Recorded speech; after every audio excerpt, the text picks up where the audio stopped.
आणि आता पुढच्या अर्ध्या तासात पाहणार आहोत आंतरराष्ट्रीय घडामोडी वेगवान स्वरूपात।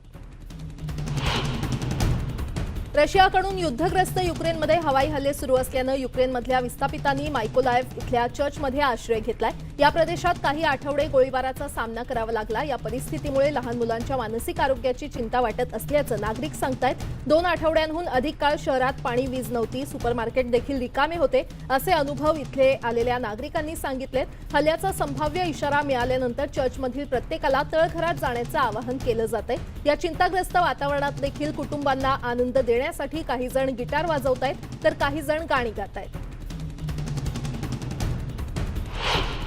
राजधानी कीव्हभोवतीचं आक्रमण कमी करण्याच्या रशियाच्या दाव्याबद्दल युक्रेनच्या सैनिकांनी साशंकता व्यक्त केलेली आहे। रशियन सैन्य मागे हटताना दिसत असलं तरी गाफील राहून चालणार नाही। कुठल्याही क्षणी शत्रूचा सामना करण्यासाठी आम्ही सज्ज असल्याचं त्यांनी सांगितलेलं आहे। रशियानं इथून सैन्य हटवलं असलं तरी इथून चारी बाजूंनी ते हल्ल्याच्या तयारीत असतील अशी शक्यता काही सैनिकांनी व्यक्त केली आहे।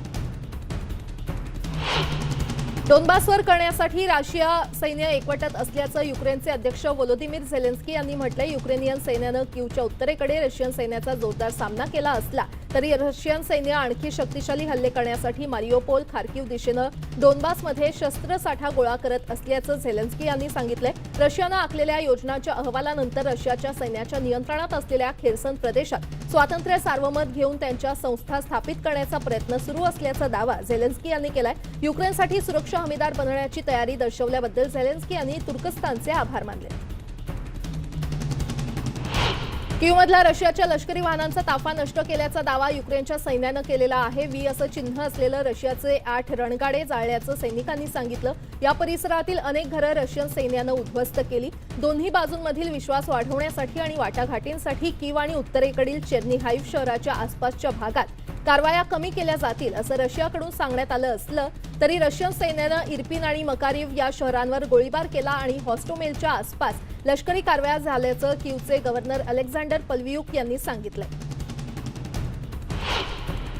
रशियाच्या हल्ल्यात नुकसान झालेल्या इमारतींच्या बाजूचे ढिगारे हटवण्याचं काम खार्किवमधले रहिवासी करतायत। 1 मार्चला झालेल्या हल्ल्यात 8 जणांचा मृत्यू झाला। मदत करणं आपल्या शहरासाठी तसंच देशासाठी काम करणं कर्तव्य आहे या भावनेतून इथले रहिवासी नुकसानग्रस्त भागात दाखल झालेत। प्रचंड नुकसान आणि मनुष्यबळाची कमतरता जाणवत असल्यानं स्थानिक प्रशासनानं रहिवाशांना मदतीचं आवाहन केलं। त्यानुसार 2000 नागरिक यासाठी पुढे आले। जपानमध्ये राहणाऱ्या 2 युक्रेनियन युट्यूबर्सने गुरुवारी पत्रकार परिषद घेतली आणि त्यांच्या ऑनलाईन चॅनेलचा वापर करून सुरू असलेल्या युद्धाविषयी जागरूकता वाढवण्याचे त्यांचे डावपेच स्पष्ट केले। सावा टॅकेचॅफ आणि त्यांचा धाकटा भाऊ 2 युट्यूब चॅनेल चालवतात ज्यांचे एकूण 2 दशलक्षांहून अधिक सदस्य आहेत। त्यांच्या सदस्यांपैकी सुमारे 80% पुरुष गेमर आहेत। त्यापैकी बहुतेक 25 किंवा त्यापेक्षा कमी वयाचे आहेत। कीव्हच्या जवळ इर्पिनमध्ये युक्रेनियन सैनिक रशियन सैन्यानं मारल्या गेलेल्या नागरिकांचे मृतदेह नष्ट झालेल्या पुलावर घेऊन जाताना दिसले। यावेळी युक्रेनच्या राजधानीच्या बाहेरील रस्त्यावर उद्ध्वस्त झालेल्या रशियन टाक्या आहेत जिथे युक्रेनियन सैन्यानं रशियन पोझिशन ओलांडल्यानंतर एका वाहनाच्या शेलवर सेल्फीसाठी पोज देताना दिसले। युक्रेनमधील शेकडो निर्वासितांनी सीमेजवळील पोलिश शहर मेडिका येथील बंद क्रीडा हॉलमध्ये आश्रय घेतलाय। तिकडे 400 बेड हॉल भरलेले आहेत, त्यापैकी 323 सध्या व्यापलेले आहेत। क्रीडा केंद्रातील एका अधिकाऱ्याच्या म्हणण्यानुसार रशिया युक्रेन युद्धाच्या सुरुवातीपासून 10,000 निर्वासित हॉलमधून गेलेले आहेत। व्हिक्टोरिया डुबोवित्स्का नावाची युक्रेनियन महिला तिच्या 2 लहान मुलांसह वेढलेल्या मारियोपोल शहरातील थिएटरबद्दल आश्रयस्थानात पोहोचली तेव्हा तिला बाहेर काढल्या जाणाऱ्या बहुप्रतीक्षित ग्रीन कॉरिडॉरबद्दल माहिती मिळेल अशी आशा होती। मात्र 2 तास थंडीत उभं राहिल्यावर तिने थिएटरमध्ये इतर शेकडो नागरिकांसह आश्रय घेतला ज्यांची घरं आधीच नष्ट झाली होती। बंद शहरातून बाहेर पडण्यासाठी दिवसेंदिवस वाट पाहत होते असा अनुभव तिनं सांगितलेला आहे। युक्रेनचे अध्यक्ष व्लादिमीर झेलेन्स्की यांनी बुधवारी सांगितलं की रशिया डोनबास शहरात नव्या हल्ल्यांच्या दृष्टीनं सैन्य पाठवतंय। आपल्या व्हिडिओद्वारे केलेल्या भाषणात झेलेन्स्की म्हणाले की युक्रेनचे सैन्य युक्रेनच्या पूर्व औद्योगिक हार्टलँडमध्ये हल्ले करण्यास तयार आहे जिथे मॉस्को समर्थित फुटीरतावाद्यांनी 2014 पासून युक्रेनियन सैन्याशी लढा दिलाय। त्यामुळे आता आम्ही या पुन्हा एका नव्या लढाईसाठी तयार आहोत असं झेलेन्स्की म्हटलेत। आम्ही शरणागती पत्करणार नाही आणि आम्ही आमच्या जमिनींच्या प्रत्येक मीटरसाठी प्रत्येक नागरिकासाठी लढू असा विश्वास देखील त्यांनी व्यक्त केलाय। दोन्ही देशांच्या शिष्टमंडळात चर्चा सुरू असताना दुसरीकडे हल्ले देखील सुरू आहेत. बुधवारी रोमानियामधील ब्रासोव्हमधील शरणार्थी केंद्रातील युक्रेनियन नागरिकांनी युक्रेनमधील काही लष्करी कारवाया मागे घेण्याच्या रशियाच्या प्रतिज्ञेबद्दल साशंकता व्यक्त केली. दरम्यान दक्षिणेकडील मायकोलाइव्ह शहरातील इमारतीवर रशियानं केलेल्या हल्ल्यात मृतांची संख्या 14 वर पोहोचली आहे. युद्धग्रस्त युक्रेनमुळे हवाईत सुट्टीवर आलेल्या कुटुंबांना तिथेच थांबण्याची वेळ आली आहे. देशावर ओढावलेलं संकट पाहता परत घरी जाऊ की नाही याची शाश्वती या नागरिकांना नाहीये. 1 महिन्यापासून हे कुटुंब इथेच अडकल्यानं स्थानिकांनी त्यांना मदतीचा हात पुढे केलाय. त्यांच्यासाठी ऑनलाईन पद्धतीनं देखील मदत मागवण्यात आली आहे. या सुट्टीमुळे आमचं आयुष्यच बदलून गेल्याची भावना या कुटुंबानं व्यक्त केली आहे. युद्धामुळे 40 लाख जणांना इतरत्र स्थलांतरित व्हावं लागलं, तर त्यामुळे दुसऱ्या महायुद्धानंतर युरोपवर ओढावलेलं हे सर्वात मोठं संकट असल्याचं संयुक्त राष्ट्रांची निर्वासितांसाठी कार्यरत एजन्सी म्हणजेच UNHCRनं म्हटलेलं आहे. तब्बल 23 लाख नागरिक पोलंडमध्ये गेलेत. युद्धपीडितांचा हा आकडा आणखी जास्त असू शकतो अशी शक्यता UNHCRचे आपत्कालीन व्यवस्थापक वरिष्ठ समन्वयक अलेक्स मुंडट यांनी व्यक्त केलेली आहे. युद्धभूमीवर आणि शस्त्रसंधीसाठी सुरू असलेल्या वाटाघाटींकडे नागरिकांचं लक्ष आहे. त्यामुळे ही संख्या गेल्या काही दिवसात कमी झाल्याचं मदत पथकातल्या स्वयंसेवकांनी सांगितलंय. बुधवारी पोलिश सीमेवर असलेल्या युक्रेनियन निर्वासितांनी युक्रेनमधील काही लष्करी कारवाया मागे घेण्याच्या रशियाच्या आश्वासनाबद्दल साशंकता व्यक्त केली आहे. सीमेवर आलेल्या निकोले नाझारोव्ह या युक्रेनियन तरुणानं रशियावर विश्वास ठेवू नका असं म्हणत संताप व्यक्त केलाय. इस्तानबुलमध्ये मंगळवारी युक्रेनशी शांतता चर्चेनंतर रशियानं युक्रेनमधील काही लष्करी कारवाया मागे घेण्याबाबत आश्वासन दिलंय. चेर्नेहाइव्ह शहराजवळील लष्करी कारवाया मागे घेण्याबाबत रशियाच्या लष्करी प्रवक्त्यांनी सांगितलंय, पण या आश्वासनानंतर युक्रेनमधील नागरिकांना विश्वास नाहीये. रशियानं मंगळवारी जाहीर केलं की ते युक्रेनची राजधानी कीववरील लष्करी कारवाया कमी करत आहे. रशिया आणि युक्रेन यांच्यात नुकत्याच झालेल्या चर्चेनुसार युद्ध संपवण्याच्या संभाव्य कराराची रूपरेषा समोर आली आहे. तर जाहीर केलेल्या तात्पुरत्या युद्ध माघारीवर युक्रेनियन जनरल कर्मचाऱ्यांनी अविश्वास दर्शवलाय. त्यांच्या मते रशियन सैन्य पूर्व युक्रेनवर आपलं लक्ष केंद्रित करणार असल्याची भीती व्यक्त केली आहे.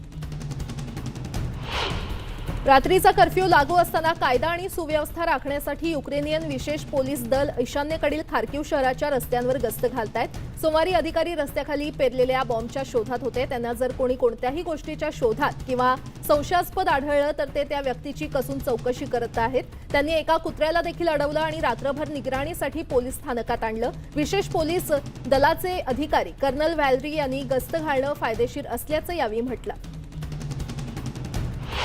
युक्रेनियन आपत्कालीन सेवकांकडून बुधवारी जारी केलेल्या फुटेजमध्ये बचाव पथकं इर्पिनमध्ये मृतदेह गोळा करत असल्याचं दिसतंय. या भागात भयंकर स्फोट सुरू असताना बचावकर्ते मृतदेह प्लास्टिकच्या पिशव्यांमध्ये घेऊन रस्त्यावर टाकत असल्याचं व्हिडिओमध्ये दिसतंय. राजधानी कीवच्या युक्रेनियन लष्करी कमांडरनं सांगितलं की युक्रेनियन सैन्यानं कीव उपनगरातील इर्पिनचा बराचसा भाग पुन्हा ताब्यात घेतलाय. इर्पिनच्या महापौरांनी सांगितलं की ते रशियन आक्रमणापासून मुक्त झालेत, मात्र त्याआधी अनेकांना जीव गमवावा लागलाय.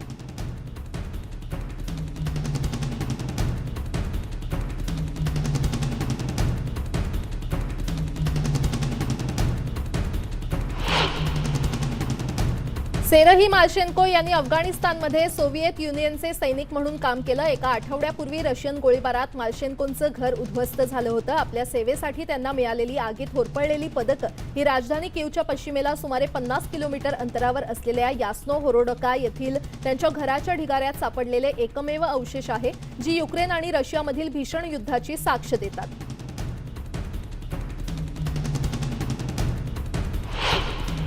रशियानं केलेल्या गोळीबारादरम्यान खार्किव्हच्या रुग्णालयातील कर्मचाऱ्यांनी त्यांचं काम सुरू ठेवलंय. Institute of general and emergency surgery अधिकाऱ्यांनी सांगितलं की हार्ड रॉक आणि जॅझ म्युझिकच्या सहाय्यानं गोळीबाराचा आवाज दाबण्यात येतो. स्फोटादरम्यान आपले हात थरथरत तर नाहीत ना याची खात्री करणं आवश्यक आहे, मात्र आम्हाला वाटतं की आम्हाला या आवाजांची आता सवय झाली आहे, अशी प्रतिक्रिया हृदयरोग तज्ज्ञ केटेवन गॅमिसोनिया यांनी दिली.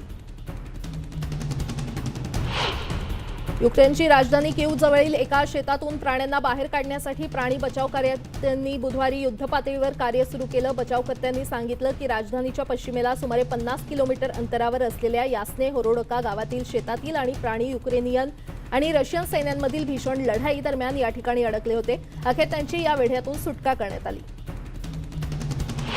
WHOचे महासंचालक टेड्रोस गेब्रेयेस म्हणाले की युक्रेनमध्ये आरोग्य सेवेवर हल्ले सुरू असल्या कारणानं UN एजन्सी नाराज आहेत. त्यांच्या म्हणण्यानुसार रशियानं सुरू केलेल्या हल्ल्याच्या सुरुवातीपासून आरोग्य सेवेवर 82 हल्ले झालेत.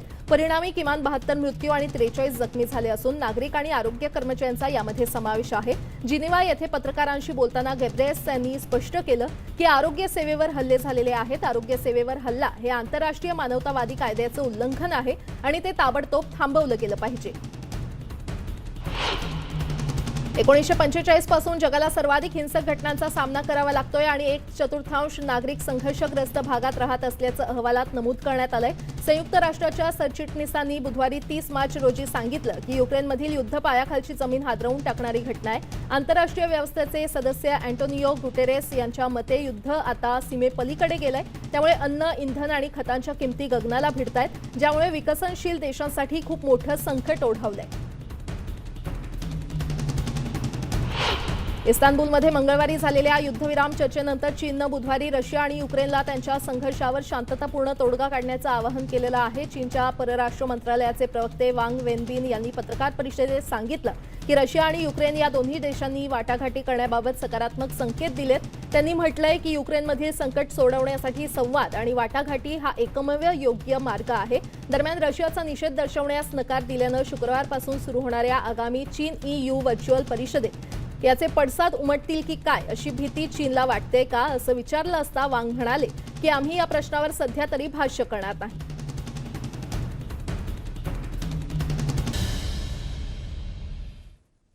ब्रेकनंतर आपलं पुन्हा एकदा स्वागत. आता पाहूयात उर्वरित बातम्या वेगवान स्वरूपात. चिलीचे अध्यक्ष गॅब्रिएल बोरिक आणि प्रथम महिला इरिना करामोनोस यांनी गुरुवारी आंतरराष्ट्रीय ट्रान्सजेंडर डे ऑफ व्हिजिबिलिटी म्हणून चिन्हांकित केलं, कारण त्यांनी LGBT संघटनांच्या प्रतिनिधींना त्यांच्या हक्कांसाठी काम करण्यासाठी वचनबद्ध केलं.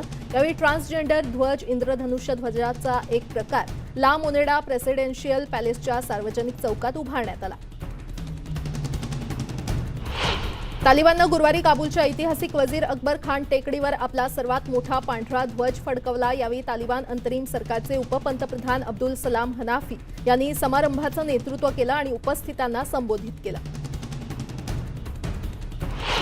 इजिप्त आणि नॉर्वे यांनी नवी ऊर्जा विकसित करण्यासाठी त्यांचं सहकार्य वाढवण्यासाठी गुरुवारी अनेक प्रकल्पांसाठी करारावर स्वाक्षरी केली. नॉर्वेचे परराष्ट्र मंत्री अॅनिकेन हुईटफेल्ड यांनी इजिप्तचे परराष्ट्र मंत्री समे शौकरी यांच्यासोबत कैरो येथे पत्रकार परिषदेत सांगितलं की आमच्या देशांमधील उत्कृष्ट संबंध व्यापक आहेत. तसंच इजिप्शियन सरकार आणि नॉर्वेजियन अक्षय ऊर्जा कंपनी स्कॅटेक यांच्यातील करारांवर स्वाक्षरी केल्यानं ते अधिक व्यापक झाले असल्याचं देखील ते म्हटले. गेल्या वर्षी ऑक्टोबरमध्ये नवीन संसदेची स्थापना झाल्यापासून अध्यक्ष निवडण्यात इराकी खासदार बुधवारी तिसऱ्यांदा अपयशी ठरले. इराकी राज्यघटनेनुसार सभागृहातील 2/3 सदस्य उपस्थित असणं आवश्यक आहे. अध्यक्ष निवडण्यासाठी संसदेत 220 खासदार असणं आवश्यक आहे. त्याऐवजी संसद सदस्यांनी कायदेशीर आर्थिक आणि परराष्ट्र संबंध समित्यांवर मतदान केलं. इराकी राजकारणी आतापर्यंत देशाच्या सर्वोच्च पदासाठी तडजोड करून देखील उमेदवार निवडीवर सहमत होऊ शकले नाहीत. राष्ट्राध्यक्ष निवडण्यात आलेलं हे अपयश इराकच्या राजकीय गटांमध्ये मतभेद असल्याचं दर्शवतं. आतड्याच्या विकारामुळे ब्राझीलचे अध्यक्ष जेर बोल्सोनारो यांच्यावर ब्राझिलिया इथल्या रुग्णालयात उपचार सुरू आहेत. दुपारच्या जेवणादरम्यान त्यांना त्रास जाणवला. प्रकृती अस्वास्थ्यामुळे बोल्सोनारो यांना दाखल करण्यात आल्याचं संरक्षण मंत्री ऑगस्टो हेलोनो यांनी सांगितलं. 2018च्या निवडणुकीच्या प्रचारादरम्यान पोटात वार झाल्यापासून बोल्सोनारो यांना रुग्णालयात वारंवार उपचार घ्यावे लागतात. 2019 मध्ये अध्यक्ष झाल्यापासून त्यांच्यावर 7 शस्त्रक्रिया झालेल्या आहेत. अमेरिकेच्या उपराष्ट्रपती कमला हॅरिस यांनी बुधवारी व्हाईट हाऊसमध्ये जमैकाचे पंतप्रधान अँड्र्यू हॉलनेस यांचं स्वागत केलं. हॅरिस यांचे वडील मूळचे जमैकाचे होते, त्यामुळे जमैकाशी त्यांचं खास नातं आहे. अमेरिकेकडून जमैकाला मोठी आर्थिक मदत दिली जाणार आहे. जमैकाची अर्थव्यवस्था बळकट करण्यासाठी $20 दशलक्ष विशेष पॅकेज दिलं जाणार आहे. या पॅकेजच्या माध्यमातून कोविडमध्ये झालेल्या नुकसानीपासून तर रोजगाराच्या विविध योजना राबवण्याबद्दल कामं केली जातील. जमैका या देशाशी असलेल्या खास संबंधांचं हॅरिस यांनी कौतुक केलंय. यूएस अधिकाऱ्यांनी मंगळवारी ज्यांचं वय 50 किंवा त्याहून अधिक आहे अशा नागरिकांसाठी आणखी एक कोविड-19 बूस्टर डोस देण्याची घोषणा केली आहे, ज्यामुळे कोरोना विषाणूचा पुन्हा शिरकाव झाल्यास असुरक्षित लोकांसाठी अतिरिक्त संरक्षण ठरेल. अन्न आणि औषध प्रशासनाच्या निर्णयामुळे फायझर किंवा मॉडर्ना लसींचा चौथा डोस आधीच्या बूस्टरच्या किमान 4 महिन्यानंतर दिला जातो. तर आतापर्यंत ज्यांची रोगप्रतिकारक शक्ती कमकुवत झाली आहे, ज्यांचं वय 12 आणि त्यापेक्षा जास्त आहे, अशा लोकांसाठीच एफडीएनं चौथा डोस मंजूर केला होता. आता एजन्सीनं म्हटलंय की नाजूक प्रतिकारशक्ती असणाऱ्या गटाला अतिरिक्त बूस्टरचा 5वा शॉट देण्यात येईल. मेक्सिकन सरकारनं 2014 मध्ये 43 विद्यार्थी बेपत्ता झाल्याच्या तपासात खोटेपणा केल्याचा दावा आंतरराष्ट्रीय तज्ज्ञांच्या गटानं केला. अधिकाऱ्यांनी शोध सुरू केल्यापासून खोटे पुरावे सादर केले असं कोलंबियन फिर्यादी अँजेला बुइट्रागो यांनी सांगितलं. Inter American commission on human राईट्सद्वारे नियुक्ती केलेल्या तज्ज्ञांनी एक नवीन अहवाल सादर केला, ज्यात 7 वर्ष लपून ठेवलेले लष्करी आणि गुप्तचर दस्तऐवज बाहेर काढण्यात आले. 2014 मध्ये दक्षिण मेक्सिकोमध्ये अपहरण झालेल्या 43 विद्यार्थ्यांच्या कुटुंबियांनी मंगळवारी सशस्त्र दलावर माहिती लपवून ठेवल्याचा आरोप केलाय. राष्ट्राध्यक्ष आंद्रेस मॅन्युएल लोपेज ओब्राडोर यांनी 7 वर्षांपूर्वी आयोजनापा इथले विद्यार्थी बेपत्ता झाल्याचे पुरावे लपवून फेरफार केल्याचा आरोप करण्यात आला होता. नौदलाच्या प्रमुखाच्या चौकशीची घोषणा केल्यानंतर पीडितांच्या नातेवाईकांनी हा आरोप केला. हॉलिवूडमधील प्रसिद्ध ॲक्शन हिरो ब्रूस विलिस यांनी अभिनय क्षेत्रातून रिटायर होण्याचा निर्णय घेतलेला आहे. विलिस यांना नुकताच अल्फासिया या आजाराचं निदान झालंय. या आजारामुळे व्यक्तीची बोलण्याची क्षमता कमी होते, त्यामुळे विलिस यांनी रिटायरमेंटची घोषणा केली आहे. पण त्यांच्या या निर्णयावर विलिस यांच्या चाहत्यांनी दुःख व्यक्त करत आतापर्यंतच्या त्यांच्या भूमिकांच्या आठवणींना उजाळा दिलाय. विलिस लवकर बरे व्हावेत म्हणून त्यांच्या चाहत्यांनी त्यांना शुभेच्छा व्यक्त केल्यात. चाहत्यांच्या प्रेमाबद्दल विलिस यांच्या कुटुंबियांनी त्यांचे आभार मानले.